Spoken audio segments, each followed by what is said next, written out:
9h30, 11h sur Europe 1. Culture Média. Thomas Hill. Je suis tellement content de vous recevoir, comme dirait Céline Dion, de recevoir un grand homme de radio, de télévision, Christian Morin, pour ce livre.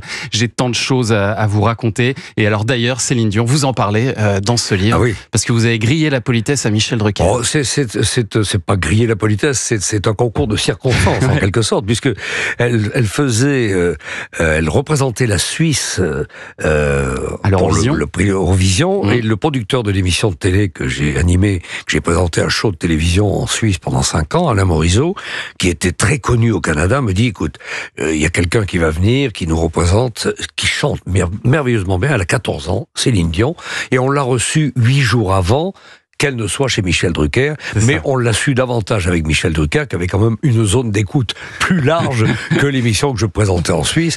Voilà, c'est tout. Qui était un équivalent de Champs-Élysées, c'est ça? Oui, c'était toute proportion gardée. Ouais. Alors moi, je servais d'attaché de presse pour l'émission. C'est-à-dire que dès que je rencontrais dans les couloirs d'Europe 1 Michel Sardou, Coluche, etc., je leur disais, est-ce que ça te dit de venir 3-4 jours en Suisse avec nous?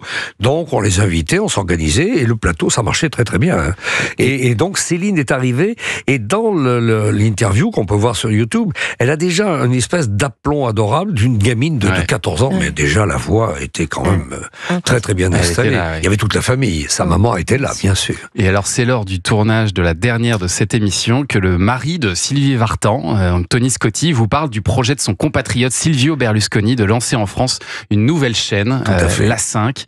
Et vous allez signer, Christian Morin, pour un semestre uniquement, c'est ça? Oui, uniquement parce que, d'ailleurs, ce qui est amusant, c'est que Silvio Berlusconi avait vu un extrait d'une de ses émissions où je recevais Alain Delon.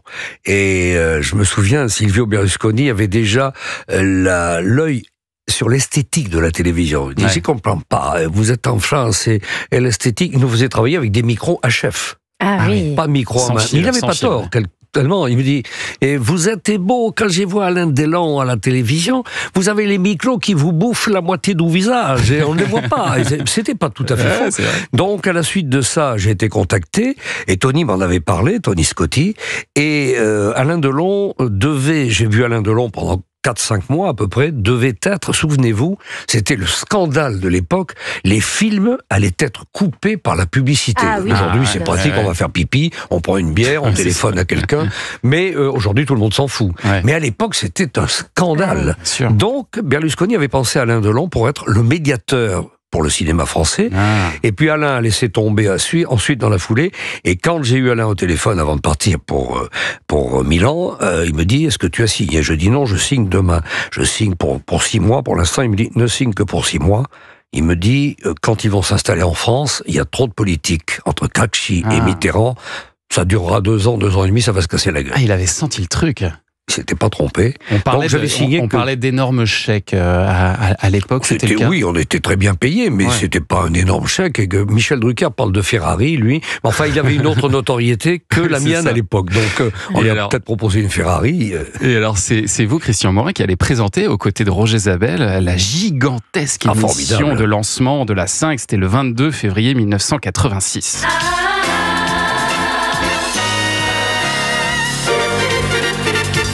Ça, c'était le générique de cette émission. Voilà la 5. Alors là, Berlusconi, il avait tout lâché. Vous étiez sur un décor qui reproduisait le Concorde, avec un nombre de stars incalculable. La présentation, le sommaire dure une éternité. 4 heures d'émission, et à l'arrivée, 20 millions de téléspectateurs, c'est ça? Exactement, oui, parce qu'on avait ouvert tous les réseaux. Donc, il y avait 20 millions de personnes. C'est les plus grosses entrées que j'ai pu faire à la télévision avec Roger Zabel. Mais il y avait le générique aussi d'une moto qui traversait Paris, qui rejoignait Roissy. C'était un film tourné par Claude Lelouch. Donc, on avait des sketchs. On a travaillé pendant 4 ou 5 jours. On disait que de manger des pâtes, ça faisait grossir. Nous, on avait perdu 2 ou 3 kilos avec Zabel. On couchait très tard pour les tournages. Et il y avait des mini-sketchs, tout était écrit. Les réalisateurs venaient du théâtre en Italie. Donc, on répétait, pas de fiches dans les mains. Rien. Tous les textes étaient appris par cœur. Ah oui. Ah oui.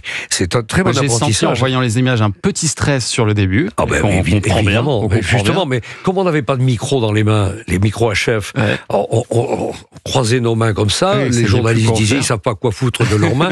Pas de mains dans les poches, à l'anglaise, pas de pochette avec le smoking.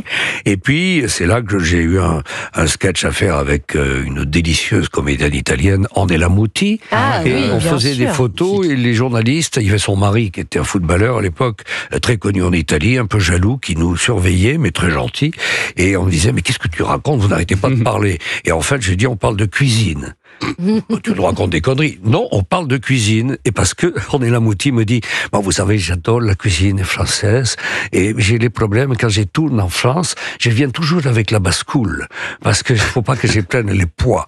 Alors j'ai dit, je vais vous donner une recette. Est-ce que vous aimez le foie gras? Oui. Et alors je lui ai donné une recette de Pierre Perret qui était des pâtes fraîches avec un foie gras qui reprend sa température. Je veux pas piquer la place à Laurent Mariotte, mais et vous saupoudrez les pâtes fraîches avec le foie gras. Un peu de pelure de truffe, très chaud, vous brassez tout cela et vous mangez, on ne se parle pas, il faut manger tout de suite. C'est délicieux. Donc, le seul cadeau que j'ai offert à Ornella Muti, c'est une recette. Non, c'est du foie gras que je lui ai rapporté 8 jours plus tard. Puis j'avais un autre sketch avec Ugo Tognazzi aussi. Voilà, et puis alors sur cette chaîne, vous allez présenter un jeu avec Amanda Lear, l'exceptionnelle Amanda Lear, ça s'appelait Chercher la femme. Alors ça va pas durer, mais vous allez rebondir à la télévision puisqu'on vous propose de présenter, Christian Morin, le jeu qui va marquer votre carrière. On en parle dans un instant sur Europe 1. 140, 9 hors options. Voir conditions sur dacia.fr. Pensez à covoiturer. Europe 1. Vous écoutez Culture Média sur Europe 1, 9h30, 11h avec Thomas Hill et votre invité ce matin. Thomas, a-t-on besoin de le présenter en écoutant sa voix? Vous l'avez reconnu, Christian Morin, qui publie chez XO Éditions. J'ai tant de choses à vous raconter et c'est disponible dès aujourd'hui dans toutes les bonnes librairies. Ah oui, vous êtes les premiers à nous recevoir. Sorti aujourd'hui. Pour la sortie du livre. Et c'est un livre dans lequel, évidemment, vous revenez aussi sur ce jeu culte.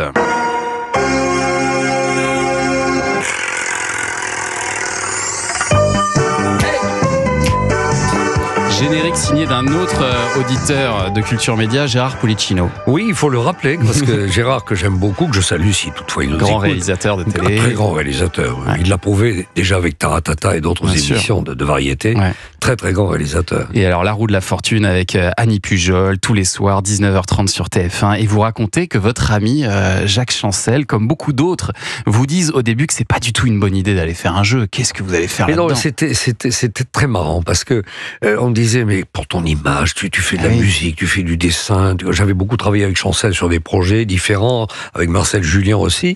Et il me dit, pour ton image, tu comprends, machin, l'exposition. Et les mêmes 15 jours après, parce que c'est une Formule 1, le principe de La Roue de la Fortune, il fallait être un bon pilote, c'est tout. Il me disait, tu es formidable, c'est très bien, c'était bon. Comme quoi, tout ça est très relatif. Ouais. Et en revanche, je m'attendais pas du tout à ça. Quand je suis parti d'Europe, on pensait que j'avais quitté Europe pour La Roue de la Fortune, pas du tout. Je suis resté 15 jours avant d'aller sur une autre radio et retrouver mon ami Jean-Pierre Foucault, d'ailleurs, sur RMC, on peut les citer. Et puis, on m'a téléphoné un jour entre 1h et 2h du matin. Christian Dutoit, qui était un des grands responsables de TF1, m'appelle, il me dit, je te réveille. Je lui dis, non, à 2h du matin. Non, jamais. Il faut que je te voie d'urgence, Et on s'est rencontrés, il me dit, voilà, il y a un jeu qui était déjà présenté sur TF1, mais à un autre horaire, et le présentateur Michel Robe était parti pour la 5 en France. D'accord. Parce qu'il se disait, ça va être formidable, etc. Donc on m'a demandé de présenter ce jeu qui allait s'installer à 19h30. Et j'ai demandé à visualiser une dizaine de fois le jeu pour bien comprendre. Et j'ai compris que la mécanique, la vedette, c'était pas imparable. Les candidats ou le présentateur, c'était la roue. La roue, bien sûr. La banqueroute. Mais c'est un jeu, mais ultra simple. C'est une roue de loterie. C'est le principe du jeu de Morpion, ni plus ni moins. Associé, je peux vous dire que Merv Griffiths, le producteur, a gagné énormément d'argent avec ce jeu. Et encore aujourd'hui, parce que c'est encore à l'antenne sur M6. Avec le même présentateur, d'ailleurs. Ah bon, c'est non, aux États-Unis. Vous avez regardé la version Éric Antoine avec Éric Antoine, oui, je lui avais laissé un petit message quand il a commencé. Je lui ai dit, tu aurais dû garder le nom de Christian Morin, c'est plus connu. Mais Éric Antoine, ça reviendra à la mode, etc., etc. Et je lui avais conseillé, je lui ai dit, ne te penche pas trop sur la roue. On ne sait jamais, vu ta taille, si tu tombes, tu peux tomber sur banqueroute et ça la foutrait mal. Donc, voilà. Alors évidemment, c'est plus les mêmes audiences qu'à l'époque. Vous étiez monté jusqu'à des 12 millions de téléspectateurs. Ça paraît absolument incroyable. Et des sélections de candidats aussi qui attiraient les foules. Il y avait des milliers de personnes. Ça, c'était complètement dingue. Oui, on a été obligé de TF1 d'appeler la police, d'ailleurs. Mais les 12 millions, Thomas, c'est normal. Et Julien aussi, vous connaissez, Anissa.